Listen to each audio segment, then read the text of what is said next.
오늘 예배 자리에 나오신 모든 분들을 주님의 이름으로 축복하고 환영합니다. 오늘 말씀의 제목은 부활을 믿는 믿음이라는 제목으로 하나님 주신 말씀을 심부름하도록 하겠습니다.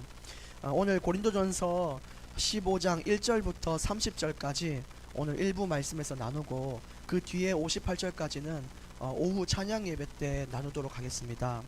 여러분, 성경에서 말하는 복음의 역사는 전쟁의 역사와 같습니다.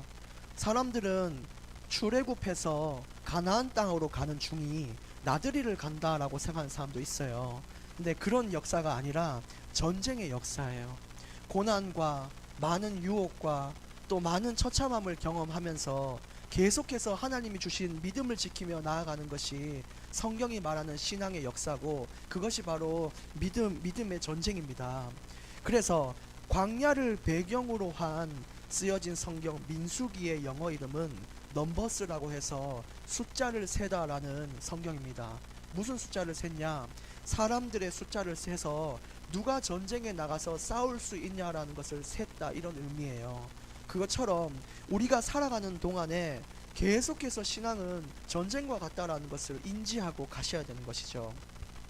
그래서 지금도 우리가 살아가면서 개인적으로 경제의 문제나 또 제일 어려운 게 인간관계 아니겠어요? 이 기준 저 기준 다 다르고, 그런데 그런 부분들 속에서도 믿음을 지키며 하나님 주신 성경의 기준으로 사람을 대하려고 하는 그 노력들, 그거 아주 전쟁 같은 일입니다. 그리고 각종 질병들과 유혹들이 넘쳐나는 이 시대를 살아가는데 결코 나들이를 가는 게 아니에요. 그래서 복음을 믿고 가는 것은 무엇을 기대하고 왔냐라고 성경은 우리에게 묻고 있어요. 부드러운 옷을 입은 사람을 따라가려거든 왕궁에 가야 되지, 너희가 알고 광야로 나와왔으면서 어려움을 보고 왜 어렵냐고 하는 것은 말이 되지 않는다라고 얘기하는 거예요. 여러분이 수영장에 갔으면 수영장에 물이 있는 게 당연하지, 아니 누가 수영장에 물을 갖다 놨냐고 하는 것은 그 사람이 이상한 겁니다. 그렇기 때문에 우리는 고난의 길을 가는 것이 마땅히 가야 될 길임을 꼭 명심하셔야 되는 것이죠. 그리고 또 우리가 알아야 될 것은 믿음을 지키는 것이 참 어렵습니다. 믿음을 가진다는 것은요, 어쩌면은 그냥 한번 믿어볼까, 시작해볼까 이럴 수 있는데, 그 믿음이 얼마나 가는지는 사람마다 다 달라요. 근데 어떤 사람은 너무너무 믿음이 작은데, 그래도 성경은 작은 믿음일지라도 그 믿음을 지키는 게 좋다라고 얘기해요. 겨자씨 한 알만한 믿음이 큰지 작은지는 중요하지 않고, 하나님의 초점을 맞춰진 겨자씨 한 알의 믿음이 지속될 수만 있다라면 구원을 얻게 된다라고 성경은 말합니다. 그래서 예수님께서는 인자가 올 때 믿음을 보겠느냐라고 한 이유가, 너희들이 믿음을 가졌지만 예수님이 재림하시고 하나님 품에 안기는 그날에 과연 그 믿음이 지킨 채로 유지된 채로 하나님 앞에 설 수 있겠느냐라고 우리에게 질문을 하시는 거예요. 그래서 우리가 어떤 믿음이 있는지, 하나님을 향한 믿음이 작든지 크든지 그걸 유지하는 전쟁 속으로 기꺼이 뛰어 들어가시기를 축복합니다. 사도 바울은 우리보다 기도의 분량을 따지면 얼마나 했을까요? 전도는 얼마나 했을까요? 교회는 몇 개나 세웠을까요? 그런데 그 바울조차도 내가 이 세상을 살아가는 전쟁에 몸부림을 친다라고 얘기할 정도로 힘든 것이 믿음을 지키는 일입니다. 그런데 중요한 것은 어떤 사람은 몸부림을 치지만 어떤 사람은 몸부림치지 않고 그냥 죽는 날 바라보면서 어차피 죽으면 천국인데 내가 편하게 살다가 내 편리에 따라 신앙생활을 하다 가겠다라고 얘기하는 사람들도 있어요. 근데 결코 그것이 성경적으로 맞냐 아니냐, 여러분 오늘 성경에서 확인하시길 바랍니다.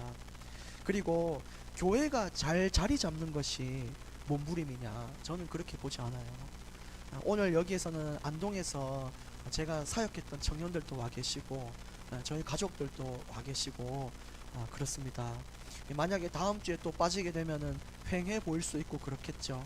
근데 또 사정상 같이 하시기로 했는데 못 오신 분들도 이 자리에 또 못 오신 분들이 계세요. 그런 분들로 채워지는 자리가 될 텐데, 저는 구미 하원교회 이름이 뭐죠? 하나님이 원하시는 교회입니다. 하나님이 원하시면 나를 깨끗하게 할 수 있다라고 고백한 그 질병 가진 자들처럼, 하나님이 원하시면 이곳에 치유가 일어나고 이곳에 부흥이 일어나고 이곳에 하나님의 빛이 비춰질 줄 저는 확신합니다. 그래서 섣불리 단정 짓지 말고 한 번밖에 없는 인생을 하나님께 후회 없이 드릴 수 있는 2024년의 시작, 25년의 시작이 되기를 간절히 원합니다.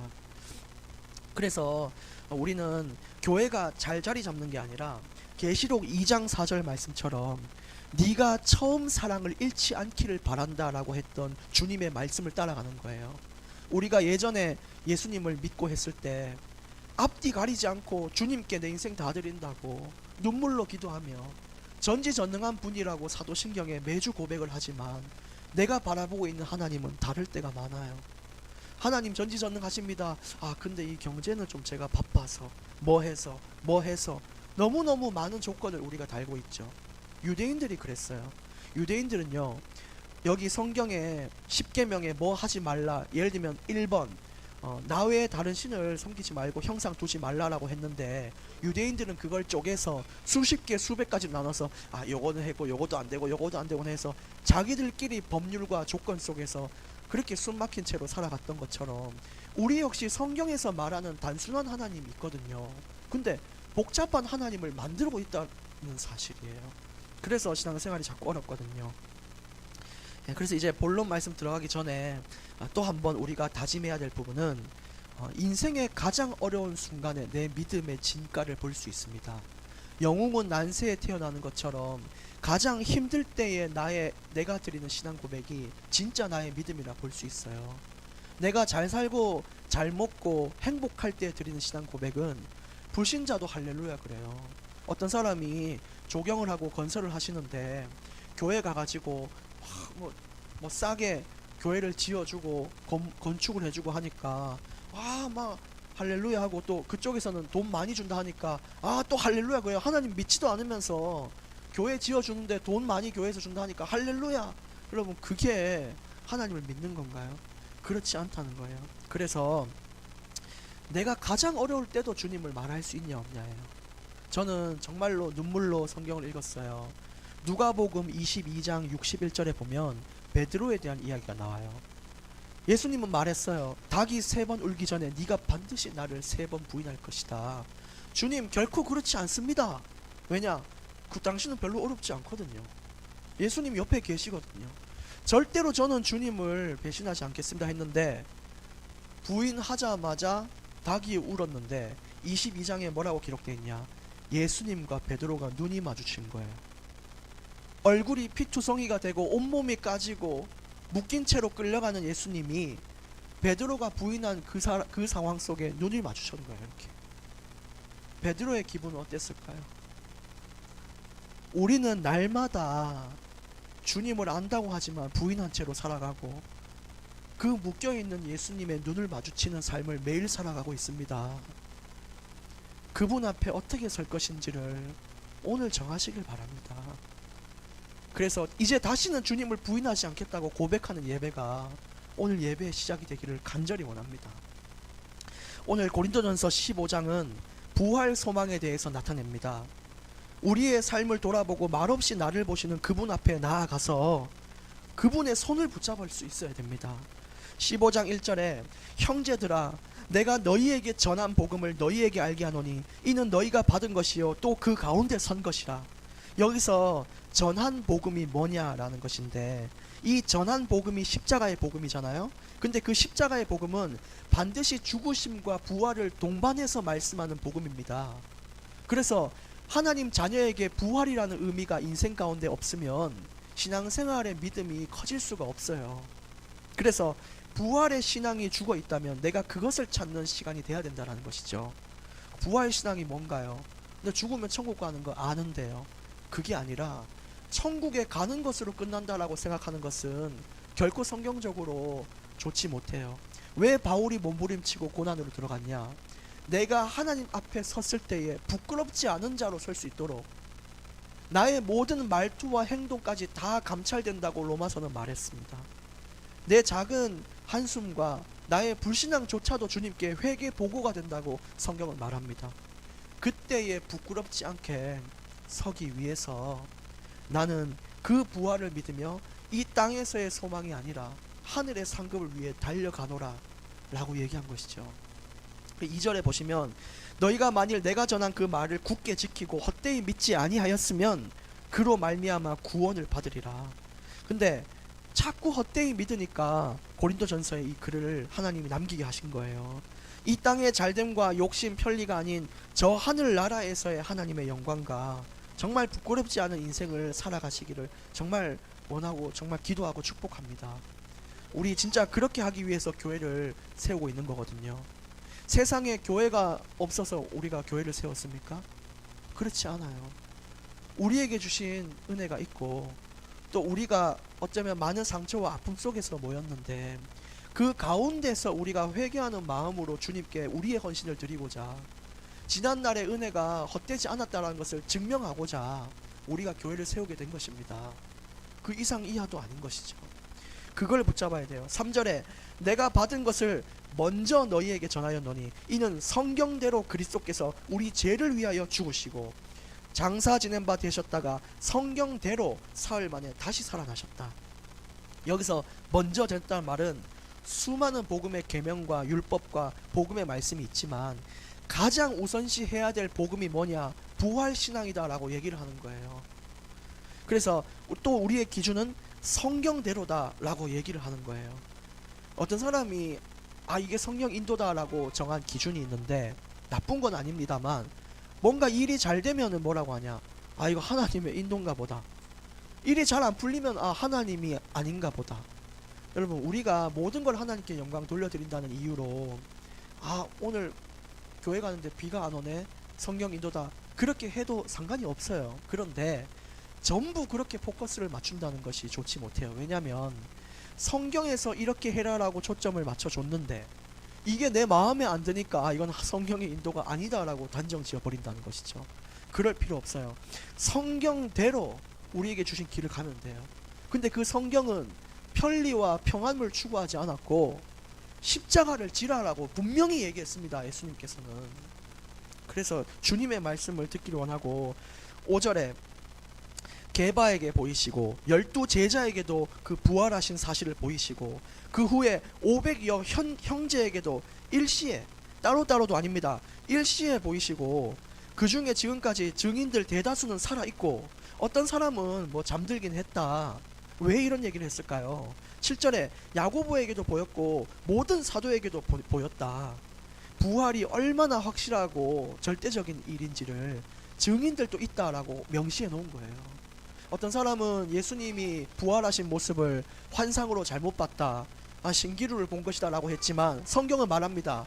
절대로 500여 명이 헛것을 본다는 것은 사실이지 잘못된 것이 아닙니다.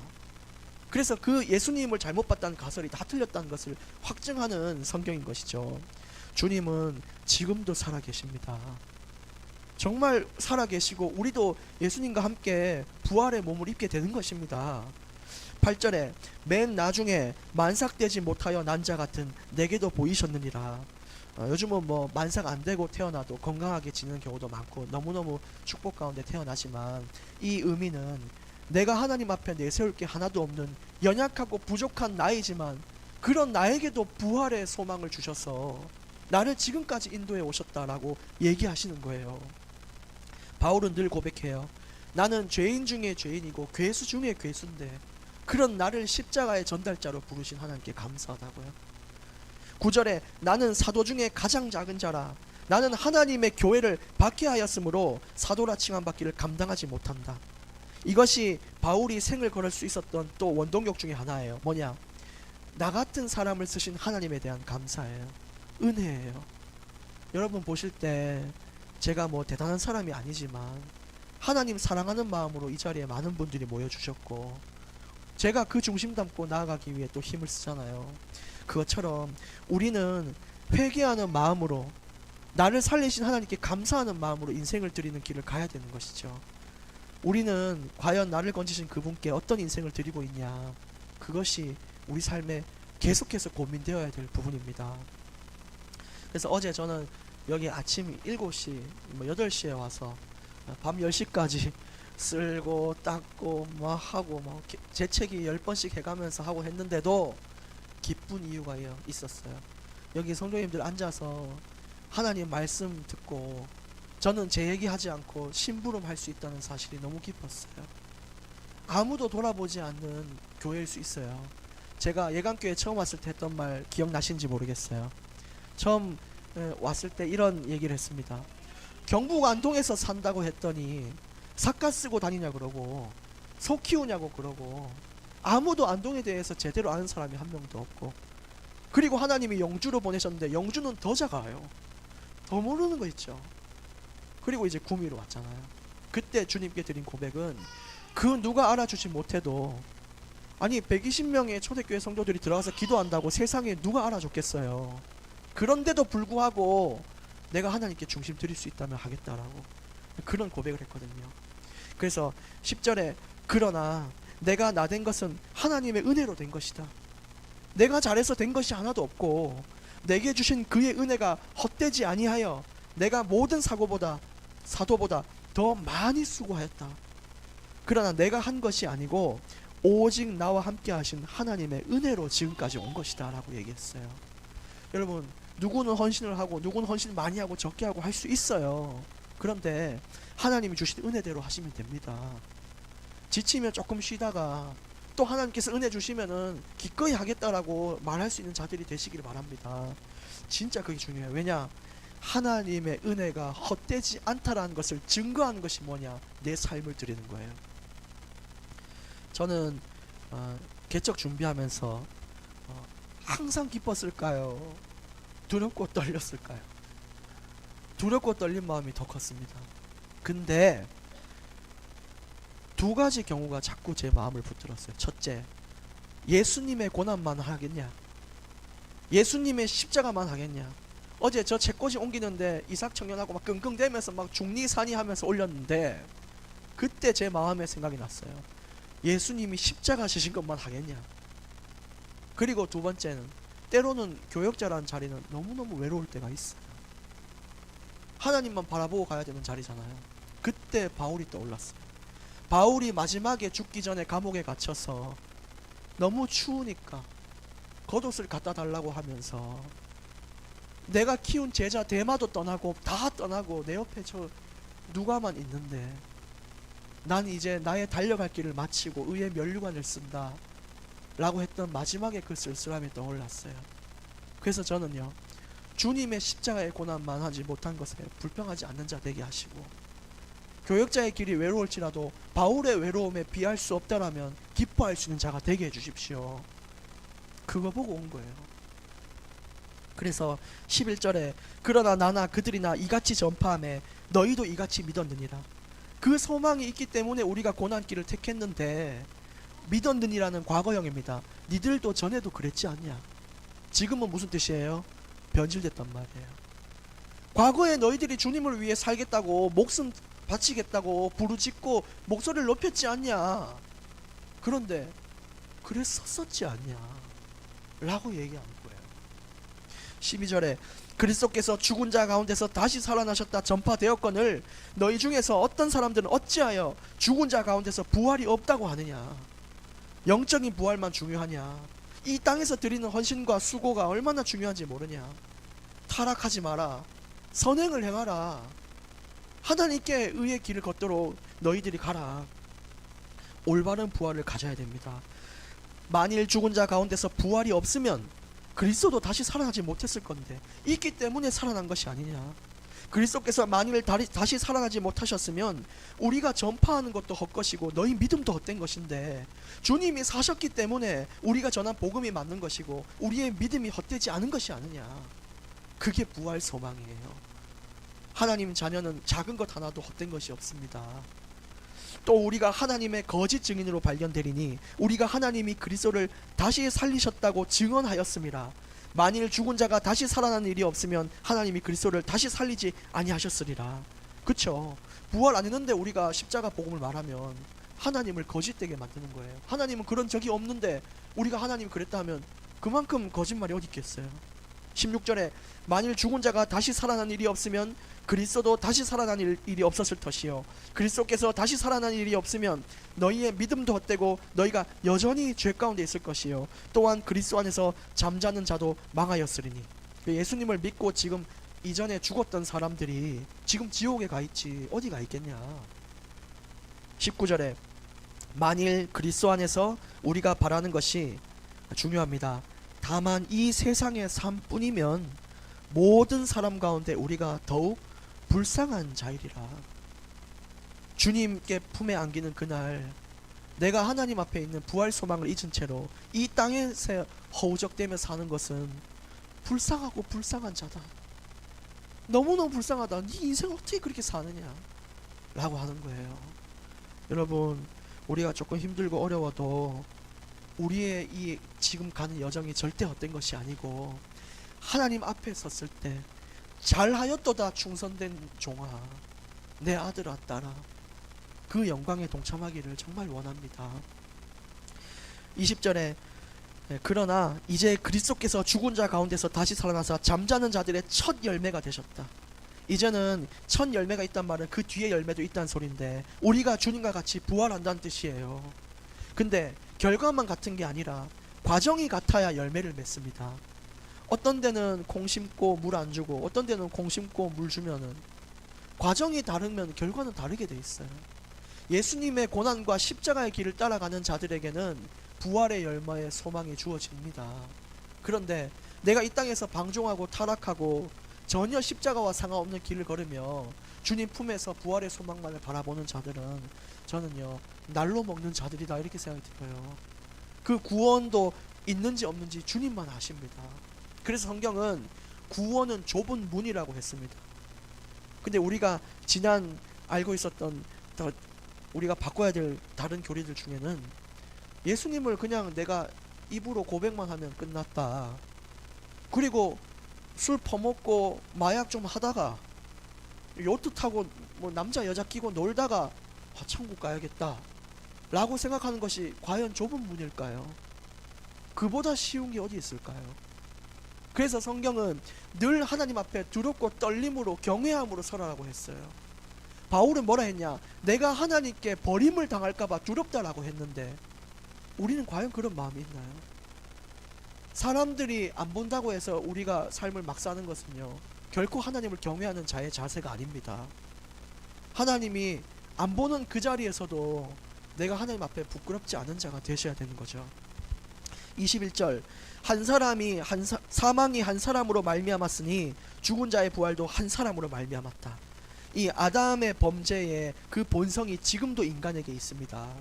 지금도 죄를 짓고 싶어하고 음란 속에 가려고 하고 유혹을 따라 살려고 하는 그 본성이 있는데 이제 죽은 자의 부활도 이제 그 모든 죄의 권세를 깨뜨리고 부활의 권세를 주신 예수 그리스도로 말미암아 우리가 살 수 있다 이 말이에요.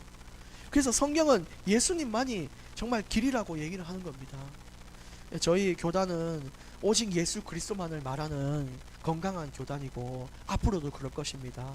저는 절대로 세상과 타협하지 않을 것이며 잘못된 교리와 타협하지 않을 것입니다.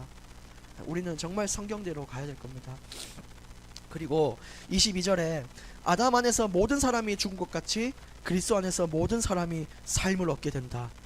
그리고 23절에 그러나 각각 자기 차례대로 되리니 먼저는 첫 열매인 그리스도요 다음에는 그가 강림하실 때에 그리스도에게 속한 자요.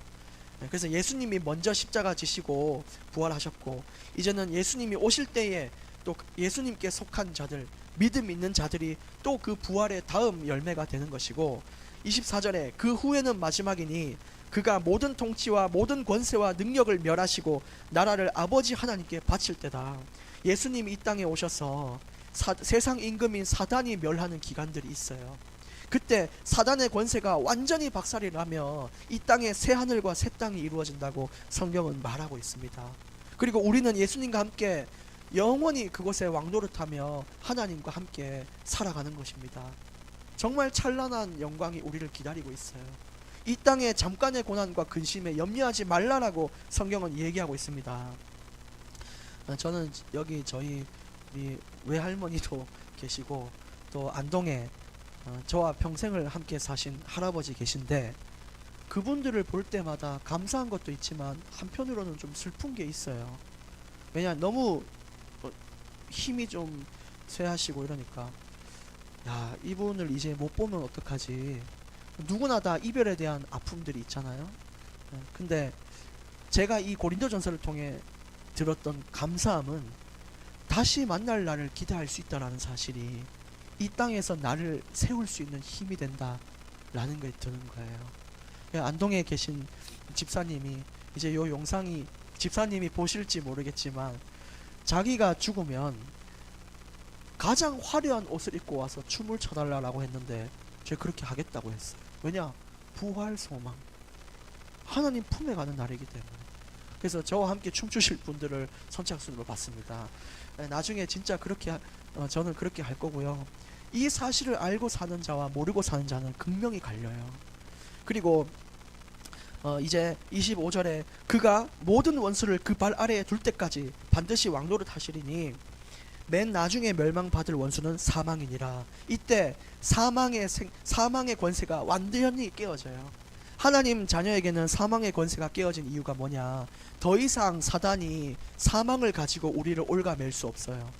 그 고통과 두려움에서 벗어 우리를 옭아매서 그들이 원하는 길로 가도록 할 수가 없어요. 왜냐? 우리는 살아도 천국이요 죽어도 천국이기 때문이에요. 그래서 우리는 요 응답을 받는 것이고 27절에 만물을 그의 발 아래에 두셨다 하셨으니 만물을 아래에 둔다 말씀하실 때에 만물을 그의 아래에 두신 이가 그 중에 들지 아니한 것이 분명하도다. 이 말은 예수님이 이제 만물을 그의 발 아래에 만물을 발 아래에 예수님이 두실 때 하나님은 그 아래에 두는 게 아니다 얘기하는 거예요. 하나님은 예수님 밑에 들어가는 것이 아니라 28절에 만물을 그에게 복종하게 하실 때에는 아들 자신도 그때에 만물을 자기에게 복종하게 하신 그 하나님에게 복종한다. 예수님도 하나님께 복종한다. 이는 하나님이 만유의 주로서 만유 안에 계시려 하신다. 무슨 뜻이냐면 예수님이 하나님보다 열등하고 그분 밑에서 막 굽실거리고 이런 의미가 아니라 예수님께서 가지고 계신 이 땅에서의 중보자의 사역, 인간과 하나님을 연결시켜서 중보하셨던 그 사역이 완결되고 이제는 하나님이 직접적으로 통치하는 그의 나라와 왕국이 세워진다 이 말이에요. 우리는 그 속에 그 영광을 바라보며 나아가는 것이죠. 29절에 만일 죽은 자들이 도무지 다시 살아나지 못하면 죽은 자들을 위하여 세례를 받는 자들이 무엇을 하겠느냐? 어찌하여 그들을 위하여 세례를 받느냐? 라고 얘기를 했어요. 이거는 고린도 교회에 쓴 서신서인데 아마 고린도 교회는 시체를 대신해서 세례 문답을 하는데 뭐 하나님을 뭐 정말 믿습니까 하면은 살아있는 사람이 이 시체를 대신해서 예 믿습니다 이렇게 해온 전통이 있었다라는 거예요.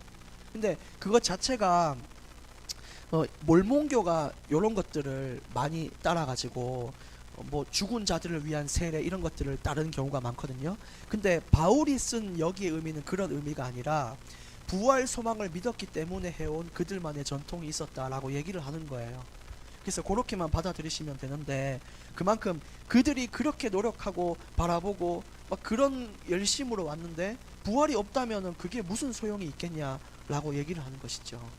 그래서 여러분 우리가 부활 소망 없는 채로 신앙생활을 하거나 그런 예배를 드리거나 그런 한 주를 자꾸 살아가거나 그런 근심 걱정 속에 살거나 그런 나의 기준 속에서 산다는 것이 성경은 뭐냐 너무너무 헛되다라고 얘기를 하는 거예요.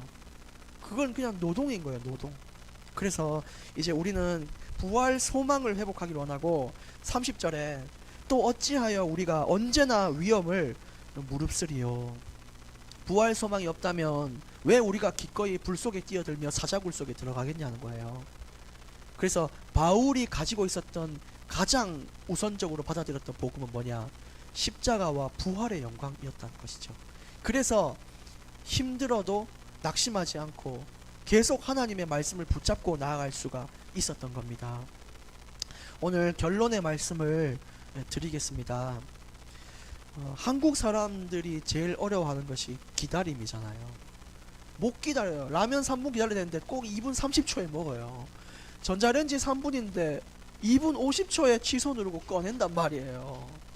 근데 빨리 주님이 왔으면 좋겠다. 인생이 너무 힘드니까 그런 분들도 계시고 또 언제 우리 애가 커서 막 직장 가고 막 제가 되겠냐 막 걱정도 많이 하시고 돈은 언제 벌며 아니 이 교회가 지금 이 컨테이너 다 보이는데 이게 되겠냐 이렇게 할 수 있단 말이에요. 그런데 확신이 있는 자의 기다림은요, 그 다른 거예요. 우리가 하나님 앞에 지금 이렇게 있는 것이 전부 헛된 것이 아니고 전부 하나님께 기록되고 기억되는 인생을 사는 건데, 아니 고난 조금 받으면 어떻고 힘들면 어떻습니까? 평생 잊지 못할 여정을 가는 거예요. 그래서 확신이 있는 기다림이 우리 삶에 넘치기 원합니다. 때가 되면 하나님은 집의 경제도, 또 우리 자녀도, 우리의 교회도, 모든 인생을 인도하실 겁니다. 그래서 내 생각이 너무 복잡한 사람들이 있는데, 저희가 제일 먼저 해야 될 게 뭔지 아세요? 개척교회에 제일 먼저 해야 될 게 뭐냐? 생각을 단순화시키는 거예요. 아 이거 파편이 이거 없구만, 물 안 되고 전기 안 되고 뭐 어때? 안 되면 안 하면 되죠. 안 그렇습니까? 그 되면은 열심히 하면 되죠. 아니 사람 안 오면 우리끼리 하면 되죠. 많이 어떡하 의자 사면 되죠. 근데 우리는 그 의자, 그러면 또 거기서 또 세분화 시켜요. 그 의자가 얼만데, 누가 할 거면 뭐 할 거면 뭐. 유대인처럼요, 하나의 틀이 나오면요 내가 막 기준을 다 정해요. 그 결론이 뭐냐? 안 돼. 그렇게 할 필요 없습니다. 주님, 내가 주님만 의지합니다. 이 고백이 와야 돼요. 그리고 하나님은 하나님이 먼저 열어줄 때도 있어요. 어떤 사람은 야, 니 나대지 마라, 설치지 마라 해. 하나님이 하실 때 해라 해. 근데 내가 먼저 발을 내디뎠을 때 여실 때도 있어요. 아, 그럼 한번 기도해보고. 여러분, 기도해보고 해서 나온 결과가 내 마음에 들면 응답이라고 하고, 내 마음에 안 들면 응답 아니라고 하는데, 성경의 기준으로 맞추셔야 되지 어떻게 그렇게 기준을 정하십니까? 하나님 뜻이 맞으면 하는 거예요. 집에 불나면 기도해보고 나옵니까, 여러분? 나가는 거예요. 또 너무너무 이게 안 돼요. 그래서 여러분, 잘 선택이 안 되고 어려울 때는 그냥 해보십시오. 아니면 나오게 하시는 거지, 가게 하셔서 가는 것은 언제 될지가 모릅니다. 그리고 오늘 정말 끝으로 말씀드립니다.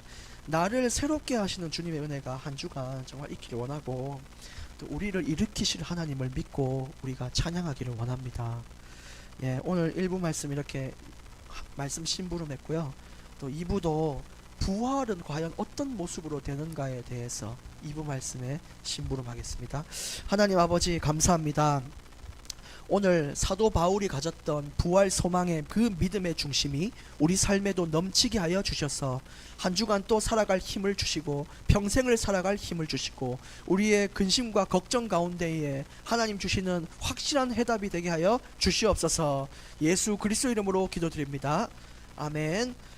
우리 찬송 438장 찬송 들으시면서 246장 찬송 들으시면서 준비하신 예물 하나님께 드립니다.